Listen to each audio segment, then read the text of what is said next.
영광을 향하여라는 제목으로 말씀을 증거하도록 하겠습니다. 내일부터 이제 한 주간 특세를 통해서 우리는 성막에 대해서 이제 공부를 하려고 합니다. 성막은 결론부터 말씀을 드리면 예수님의 다양한 모습을 우리에게 보게 해주는, 알게 해주는 귀한 가르침입니다.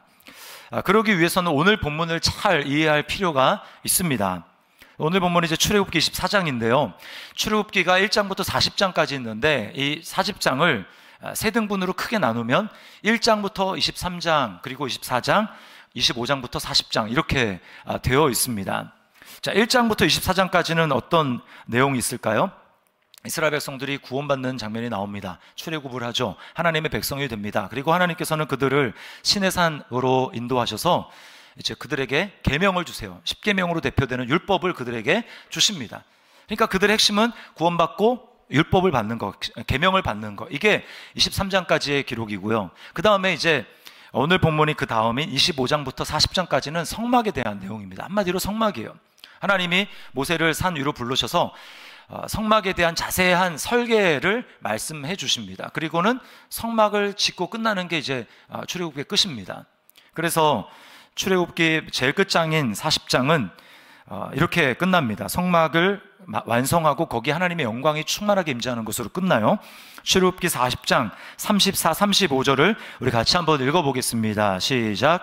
구름이 회막에 덮이고 여호와의 영광이 성막에 충만하며 모세가 회막에 들어갈 수 없었으니 이는 구름이 회막 위에 덮이고 여호와의 영광이 성막에 충만함이었으며. 자, 1장부터 23장이 한마디로 얘기하면 율법이고요. 계명. 그 다음에 24장부터 40장이 성막입니다. 율법과 성막 그 사이에 오늘 24장이 있어요. 24장은 매우 중요한 장인데 오늘 24장에 어떤 내용이 나오냐면 하나님이 이스라엘 백성들 중에서 70여 명을 대표로 뽑습니다.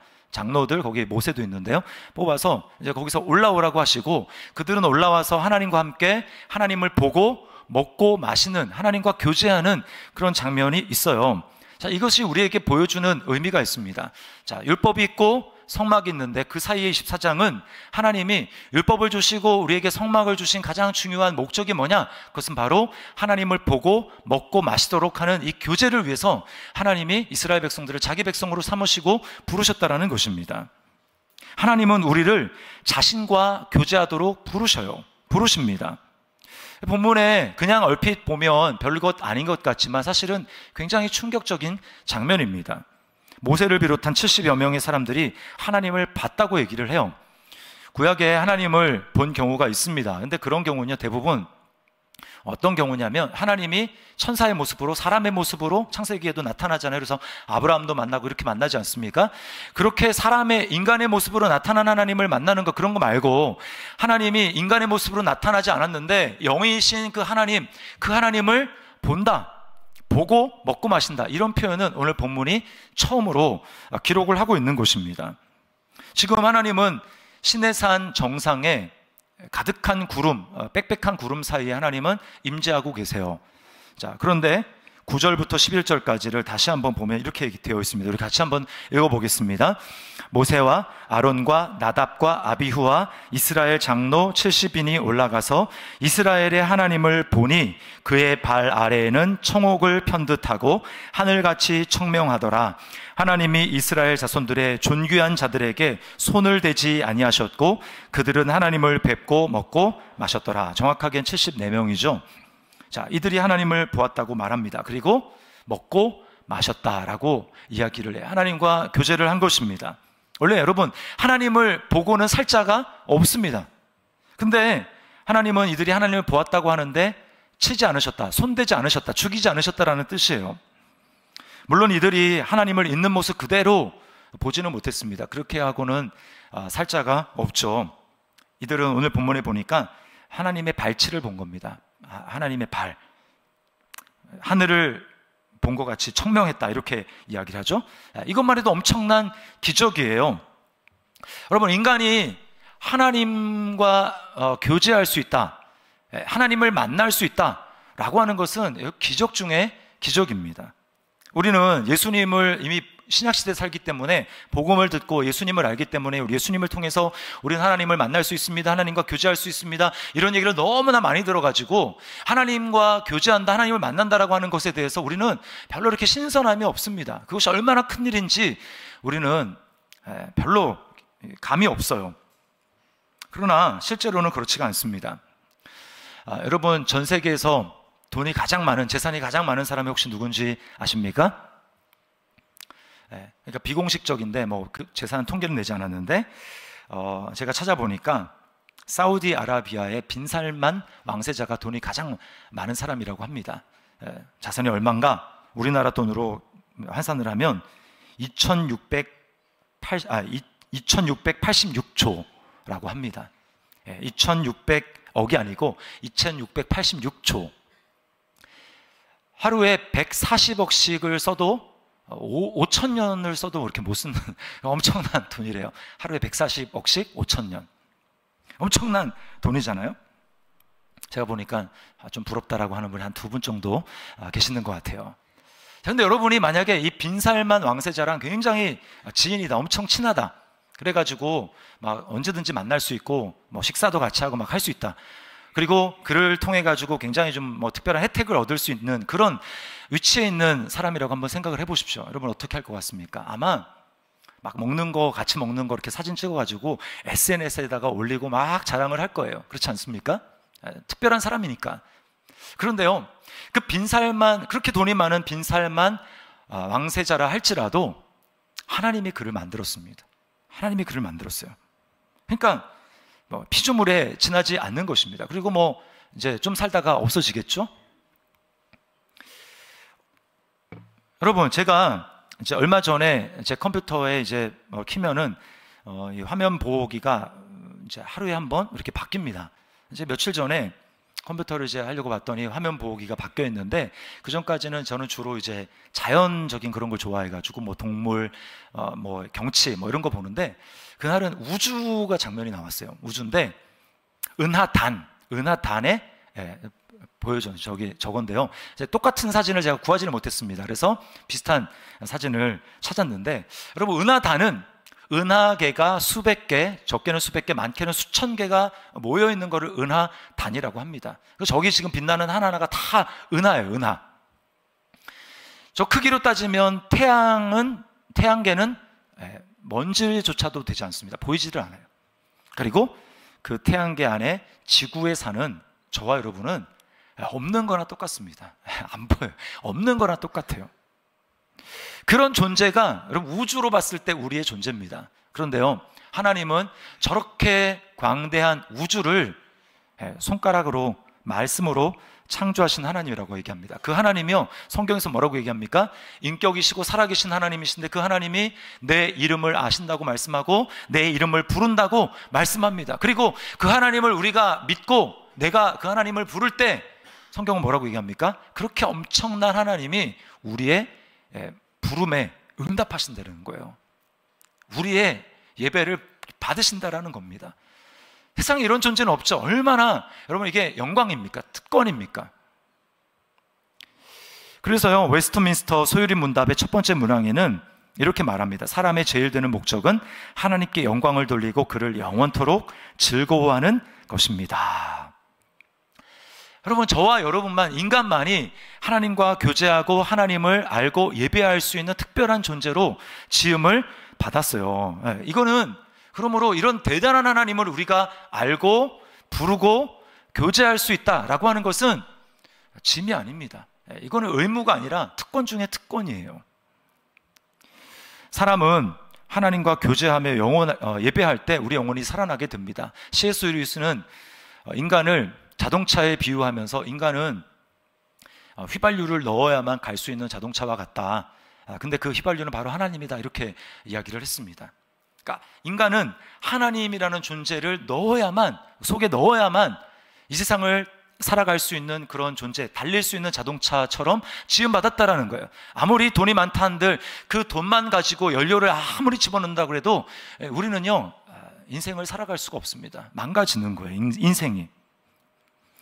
사람의 인정이라는 연료만으로도 달릴 수가 없습니다. 성공과 건강이라는 연료만으로도 안 됩니다. 이 세상에 어떤 좋은 것이라 할지라도 그것만 가지고 살아가고자 할 때 그것은 곧 우리 영혼을 망칩니다. 그러나 유일하게 아무리 중독되어도 내 영혼을 해치는 것이 아니라 오히려 나의 영혼을 살아나게 만들고 내 영혼을 건강하게 만들고 내 영혼에 기뻐 춤추게 만드는 유일한 것은 바로 하나님과의 교제예요. 하나님을 추구하면 추구할수록 우리 영혼 가운데는 기쁨이 충만한 것입니다.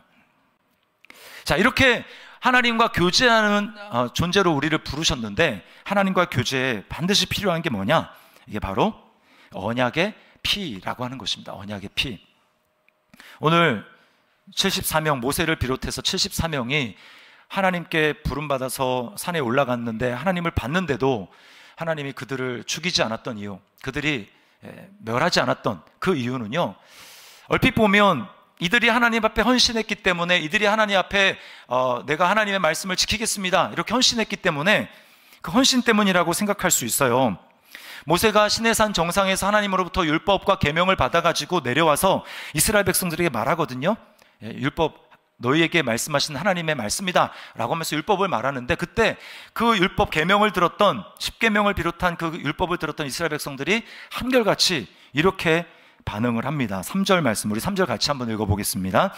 여호와께서 말씀하신 모든 것을 우리가 준행하리이다. 우리가 다 지키겠습니다. 그렇게 이야기를 했어요.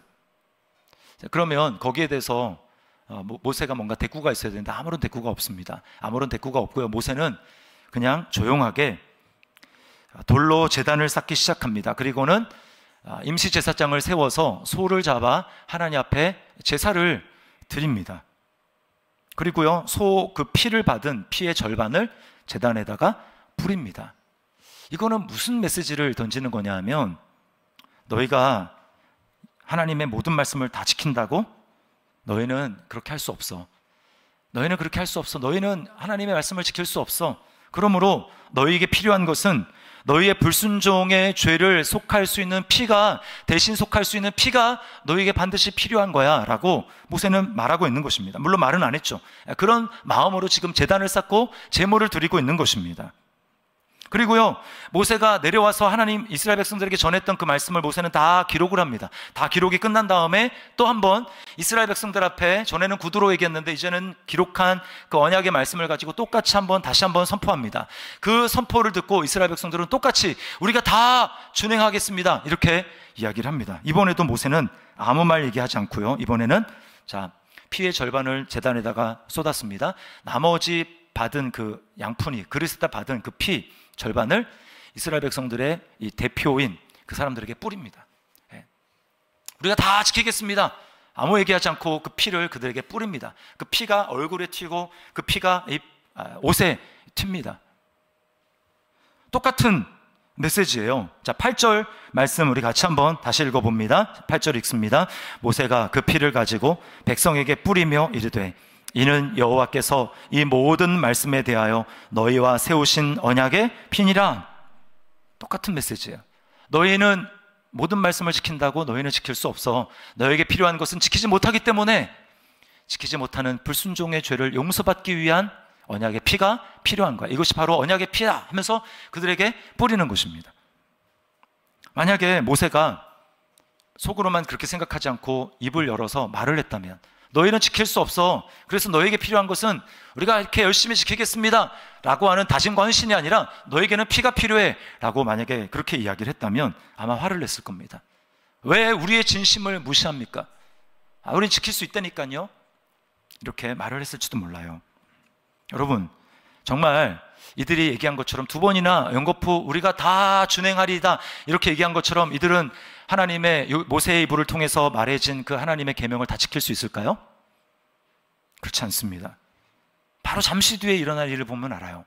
모세가 이제 하나님의 부름을 받아서 73명을 뒤로 하고 더 높이 산꼭대기로 하나님이 부르셔서 올라가거든요. 거기서 하나님과 함께 40일 동안 있습니다. 40일 동안. 거기서 하나님이 뭘 주셨다고 했죠? 성막을 지을 그 설계도를 말씀해 주셨다고 했잖아요.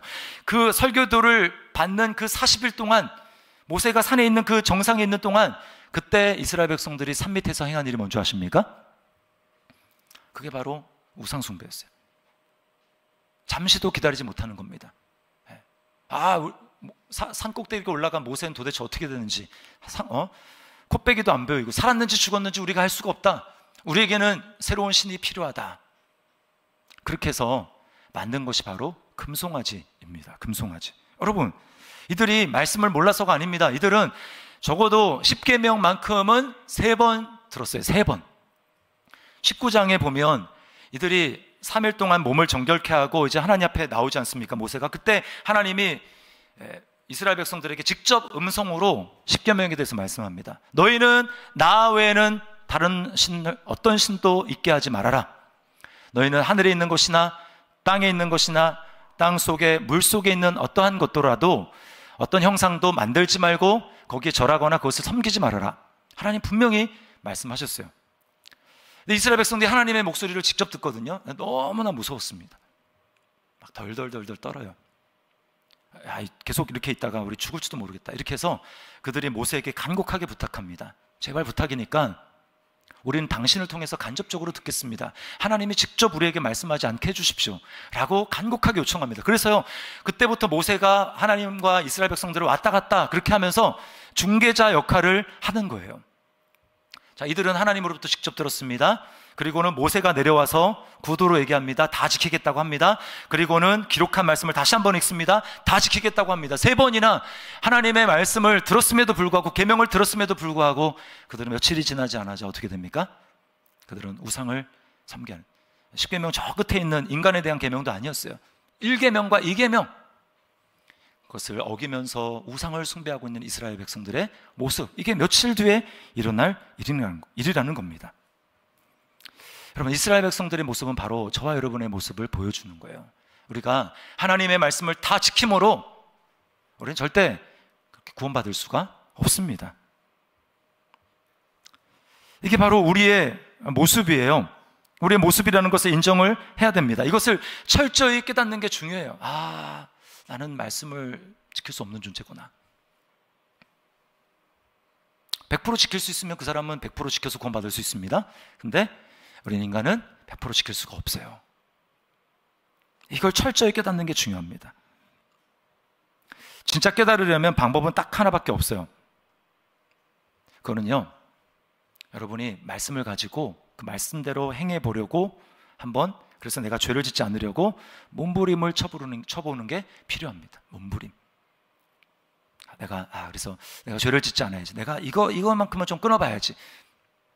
그 죄를 짓지 않기 위해서 몸부림을 치는 겁니다. 작정을 하는 거, 결단을 하는 겁니다.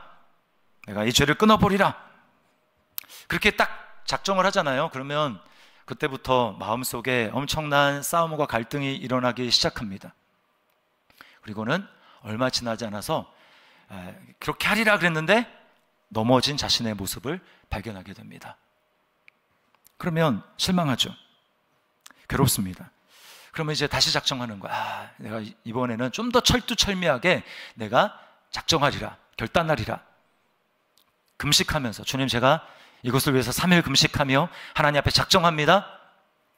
그렇게 해서 금식하며 3일 동안 작정을 해요. 이전보다는 조금 길게 가는 것 같아요. 근데 머지않아서 또 실패하고 넘어지는 자신을 발견하게 됩니다. 그러면요, 괴로움이 이전보다 훨씬 더 심합니다. 심한 자책과 정죄가 몰려옵니다. 이런 식으로요, 몇 번 사이클 돌아가잖아요.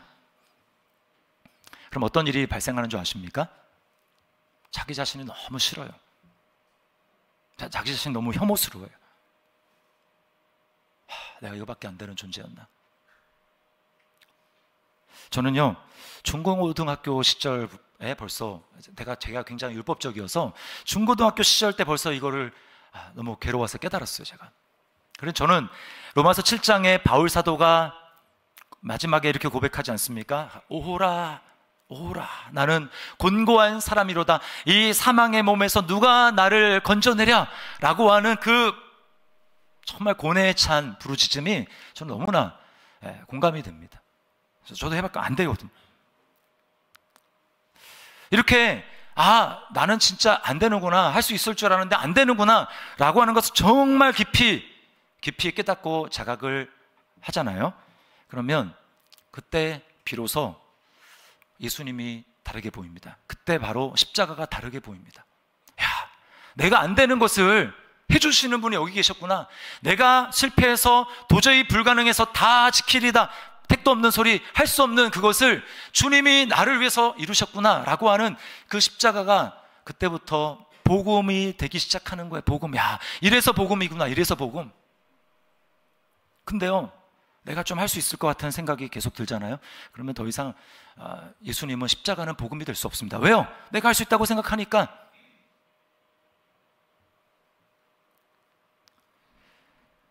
여러분, 그러므로 하나님과의 친밀한 교제를 위해서 우리에게 필요한 것은 바로 나의 새로운 결단과 헌신이 아니고 피입니다. 피. 언약의 피. 하나님께 올라온 이 74명이 하나님이 손을 대지 않고 살아있을 수 있던 이유는 그들 우리가 다 지키리다라고 했던 남들과 다른 헌신과 결단, 그것 때문이 아니라 그들에게 뿌려졌던 언약의 피, 그것 때문에 하나님이 그들을 용납하시고 받아주셨다라는 거예요. 그러면 저와 여러분들에게 한번 적용해 봅시다. 저 여러분은 어떻습니까? 여러분은 하나님이 여러분들을 용납할 만한 그런 핏부림이 여러분에게 있습니까? 일부랑 똑같아요. 일부랑. 구약적인 용어로 제가 설명을 하면 이제 갑자기 핏부림? 내가 언제 핏부림 나는 받은 적이 없는데 이렇게 생각을 해요. 여러분, 예수님이 십자가를 지시기 전날 밤 제자들과 마지막 만찬을 하시잖아요. 그때 떡과 포도주를 나눠주시면서, 떡을 주시면서 이것은 너희를 위한 내 몸이다. 또 포도주를 주시면서 뭐라고 합니까? 주님 이렇게 말씀하세요. 마가복음 14장 24절 말씀 우리 같이 한번 읽어보겠습니다. 시작.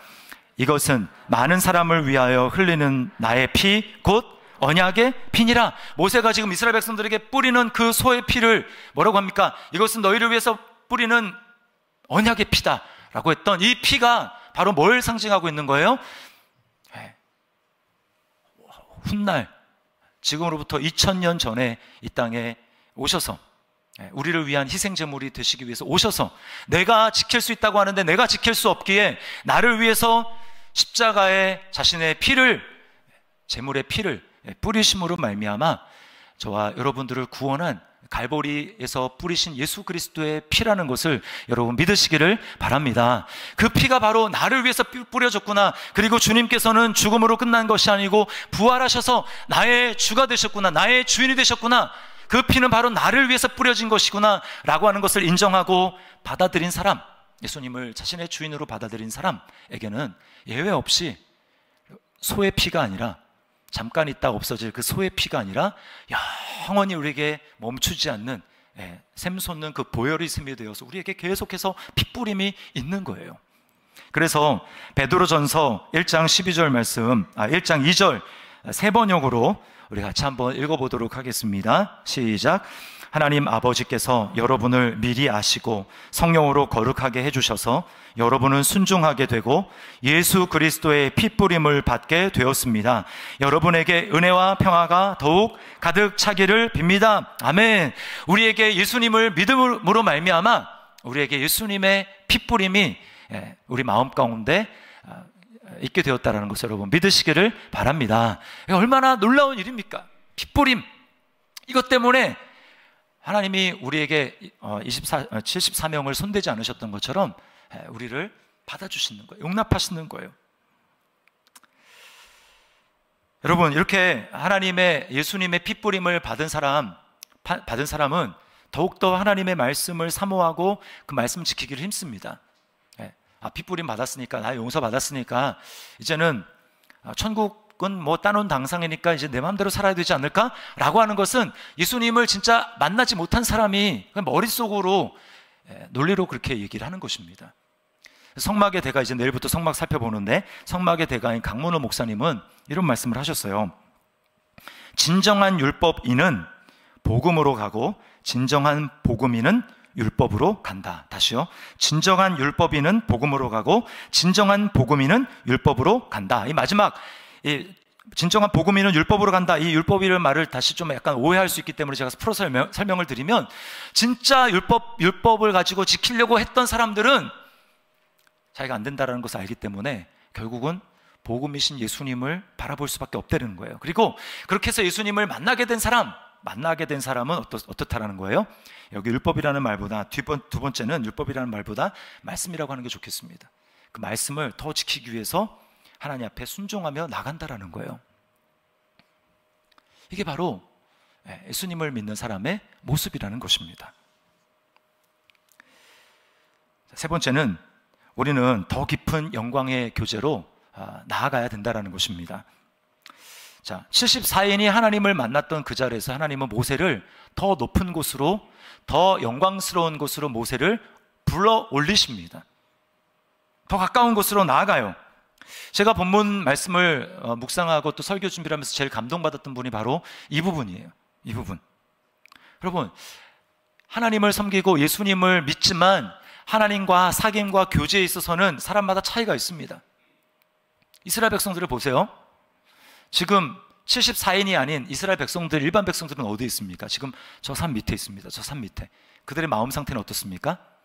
하나님이 너무 무서워요. 하나님이 말씀하고 싶어도 무서우니까 말씀하지 마세요. 이런 상태입니다. 그들은 하나님의 백성이 아닌가요? 그들도 하나님의 백성입니다. 그들도 구원받았어요. 그들도 하나님의 백성이에요. 그런데 너무나 안타깝지 않습니까? 하나님은 사랑의 친밀한 교제를 나누기를 원하는데 그들 스스로가 거부하는 거예요. 하나님 너무 무섭습니다. 저에게 말씀하지 마세요. 저 너무 무서워요. 친밀한 교제 불가능.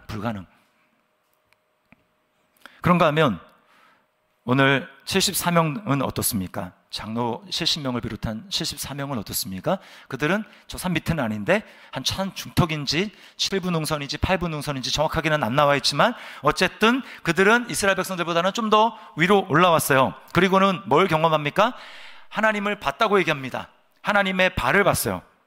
여기 보니까 하나님의 발을 봤는데 그 발이 청옥같도 했죠. 사파이어, 그리고 맑은 하늘, 가은하늘같이 청명한 하나님을 경험했습니다. 이게 비유로 되어 있기 때문에 구체적으로 그들이 어떤 체험을 했는지 설명할 수가 없어요. 그러나 분명한 것은 그들은 놀라운 하나님의 영광을 봤다라는 겁니다. 대단한 체험을 한 거예요. 그러나 그들이 올라간 곳은 산 정상이 아니었습니다. 그들도 하나님과의 거리가 꽤 됐습니다. 자, 그 다음에 세 번째, 모세는 거기서도 하나님을 봤지만 하나님은 모세를 내게로 올라오라 라고 해서 구름이 빽빽하고 밑에서 봤을 때는 불이 있는 것처럼 보이는 그 속으로, 하나님의 영광 속으로 모세는 들어갑니다.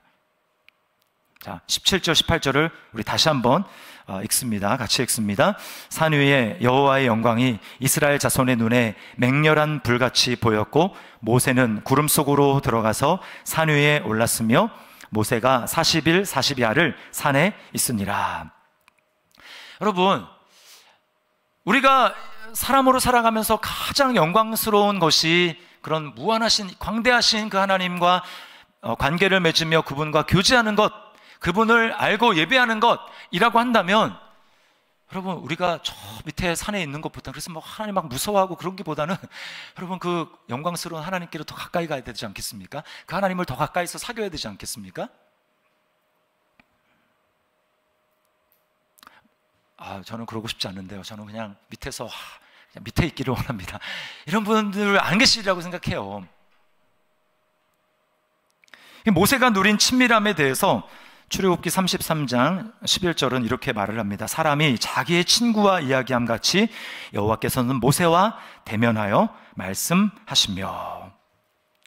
여러분, 그러나 우리는 신약이 어떤 축복을 받았는지 알고 있어요.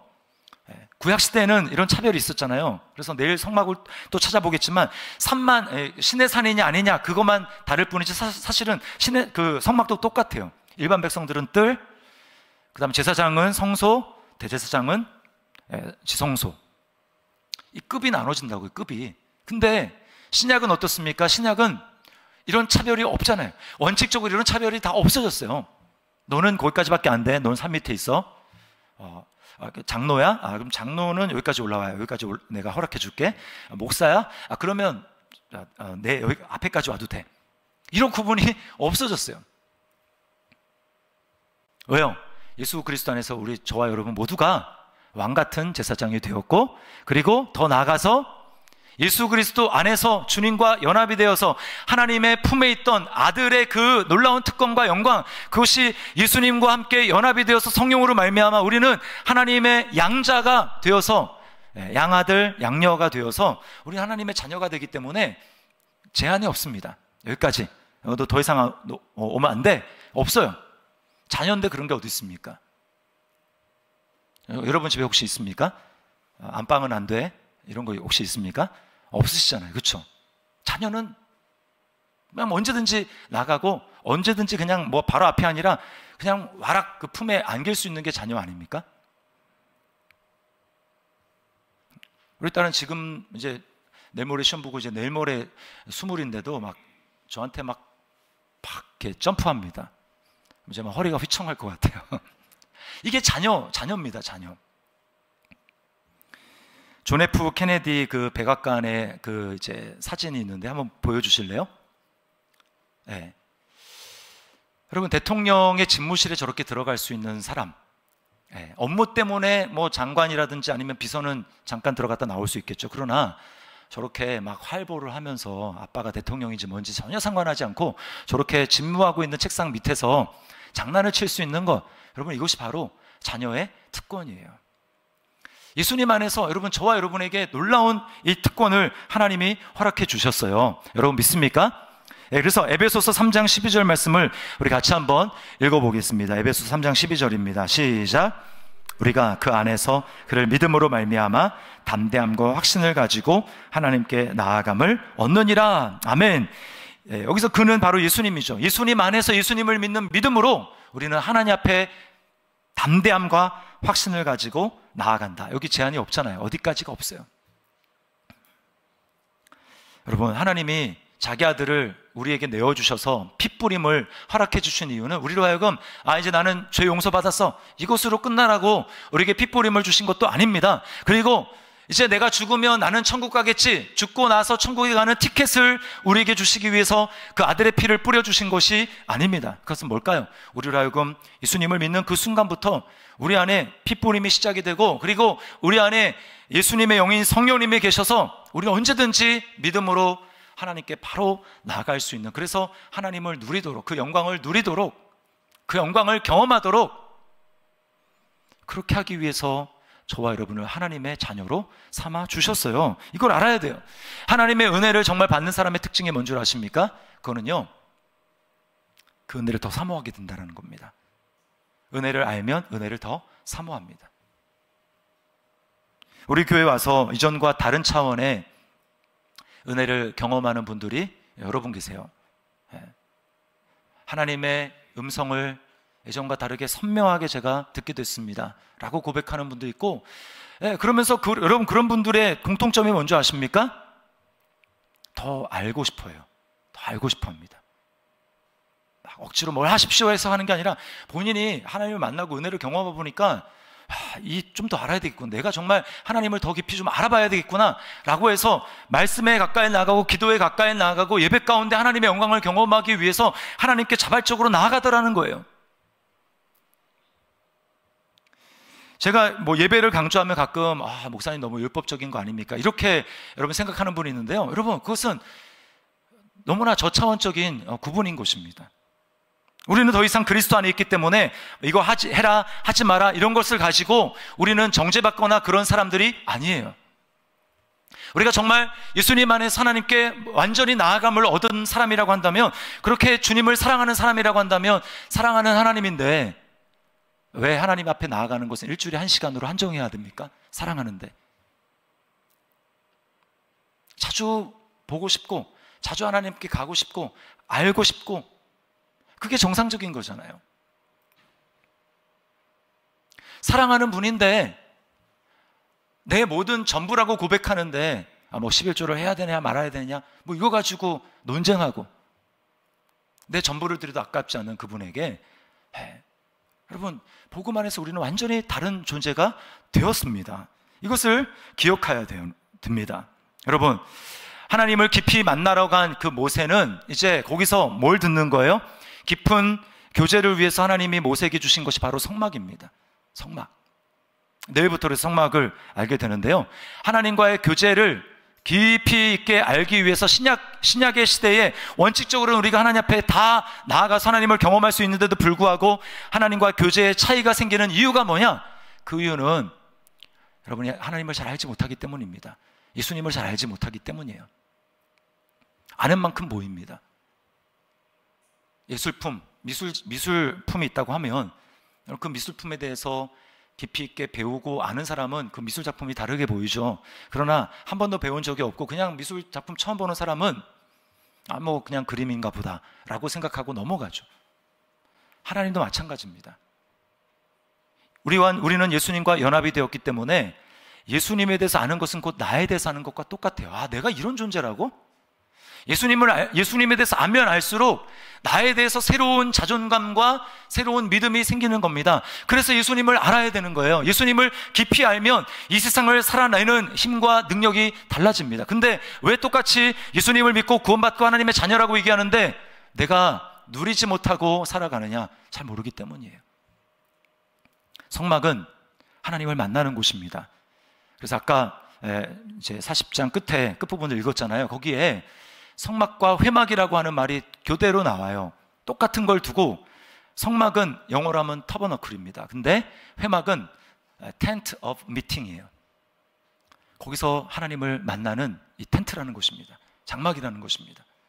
그 장막은 바로 예수님을 말하는 거예요. 그래서 예수님을 통해서 우리는 하나님을 만날 수가 있는데 성막은 하나하나 물건 하나하나가 바로 예수님의 다양한 면을 우리에게 보여주는 복합 세트와 같습니다. 그래서 성막을 공부해 가면서 이거는 예수님의 손을 묘사하는구나, 이것은 예수님의 발을 묘사하는구나, 이것은 예수님의 옷을 묘사하는구나, 이것은 예수님의 머리털을 묘사하는구나 하면서 예수님의 이 복합적인 면을 우리가 성막을 공부하면서 점점 알게 되는 거예요. 거기서 우리는 하나님을 깊이 있게 영광 가운데 더 깊이 들어가서 만날 수가 있게 되는 것입니다. 여러분, 우리가 이왕 예수님을 믿었다면, 이왕 하나님을 아는 존재로 부름을 받았다면 우리는 이스라엘 백성들처럼 저 밑에 있으면서 하나님을 두려워하는 상태로 만족하는 그러한 존재로 있지 말고 하나님의 영광스러운 그 부름 앞에 우리가 초대를 받아 더 깊이 나아가고 하나님을 알므로 그 하나님을 누릴 수 있는 그런 저와 여러분들 될 수 있기를 주님의 이름으로 축원합니다.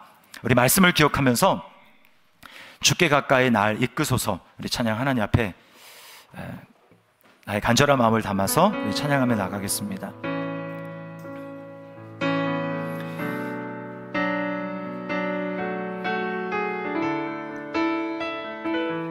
주께 가까이 날 이끄소서,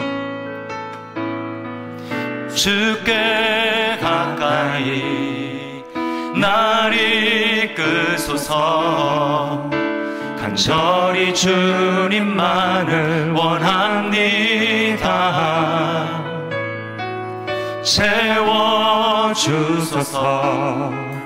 주의 사랑을 진정한 찬양 드릴 수 있도록. 다시 한번 고백합니다. 주께 가까이, 주께 가까이 날 이끄소서, 간절히 주님만을 원합니다. 채워주소서, 주의 사랑을 진정한 찬양 드릴 수 있도록. 목마른 나의 영혼 주를 부르니 나의 맘 만져 주소서. 주님만을 원합니다. 더 원합니다. 나의 맘 만져 주소서. 목마른 나의 영혼, 목마른 나의 영혼 주를 부르니 나의 맘 만져 주소서. 주님만을 원합니다. 더 원합니다. 나의 맘 만져 주소서. 처음부터 다시 한번 고백합니다. 주께 가까이, 주께 가까이 주소서. 간절히 주님만을 원합니다. 채워주소서. 주의 사랑을, 주의 사랑을 신청한 찬양 드릴. 목마른 나의 영혼, 목마른 나의 영혼 주를 부르니 나의 맘 맞춰 주소서. 주님만을 원합니다. 더 원합니다. 나의 맘 맞춰 주님만이 내 모든 것 되십니다. 주님만이 내 모든 것 되시니 주님만을 더 알게 하소서. 더 알게 하. 다시 한번 우리 간절한 마음으로 기도하는 마음으로 주님만이 내 모든 것 되십니다. 주님만이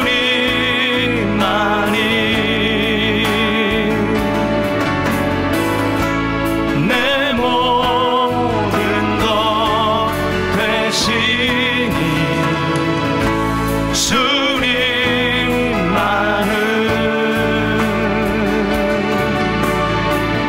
더 알게 하소서. 우리 말씀을 기억하면서 이 시간 같이 한번 기도했으면 좋겠습니다. 여러분, 우리는 우리 자신을 생각할 때 우리는 하나님과 절대로 교제할 수 없는 그런 존재입니다. 하나님이 우리를 알아주시고 교제할 수 있는 그런 자리로 우리를 초대하시는 거, 이건 엄청난 특권이고 영광입니다. 하나님 보고 살 자가 없죠. 우주 만물을 만드시는 그 하나님을 아버지라고 부르고 예수 그리스도로 말미암아 제한 없는 하나님께 나아갈 수 있는 특권을 받았는데, 여러분 왜 그 영광을 받았음에도 불구하고 저 밑에서 하나님을 두려워하는 상태로 난 더 이상 하나님 별로 알고 싶지 않습니다, 그런 상황으로 머물러 있습니까? 얼마나 안타깝습니까? 그런가 하면 언젠가 한번 경험한 그 은혜, 그것이 전부인 줄 알고 그냥 거기에 머물러 있으면서 하나님 이게 전부지 라고 있으면서 그냥 그것이 나에게 이 정도만 있으면 돼 라고 하면서 안주하고 있지는 않습니까? 정말 그것이 특권이고 영광이라면 우리는 왜 거기 안주해야 됩니까? 더 높이, 더 깊이 주님의 인도하심 가운데 나아가야죠. 그러라고 주님이 그 값비싼 보혈을 흘려서 그 무한하신 영광스러운 하나님과 교제하도록 만들어주지 않았습니까?